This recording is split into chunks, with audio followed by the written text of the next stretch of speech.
بسم اللہ الرحمن الرحیم۔ پنجاب کے 20 حلقوں کے جو ضمنی الیکشن ہیں وہاں پر اس وقت انجمن غلامان امریکہ کی صورت میں جو حکومت قائم ہے اس کی سرپرستی میں پنجاب اور پاکستان کے تمام ادارے اس وقت نون لیگ کے کینڈیڈیٹ کو سپورٹ کرنے کے لیے حصہ بقدر جزء اپنا کردار ادا کر رہے ہیں۔ تحریک انصاف کی قیادت کو، تحریک انصاف کے امیدواران کو اور عوام کو ایک ایک چیز کا علم ہے کہ کون کہاں کیسے اور کس طرح نون لیگ کے کینڈیڈیٹ کو فیسیلیٹیٹ کر رہا ہے اور سپورٹ کر رہا ہے۔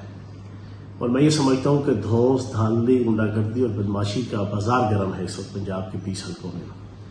الیکشن کمیشن سے لے کے محکمہ تعلیم، محکمہ زراعت، محکمہ صنعت اور ہر قسم کا صوبائی اور وفاقی ادارہ بھرپور طریقے سے نون لیگ کے کینڈیڈیٹس کو الیکشن جتانے کے لیے برسر پیکار ہے، اور صرف حمزہ شہباز کی وزارت اعلیٰ بچانے کے لیے یہ ساری تگودو کی جا رہی ہے۔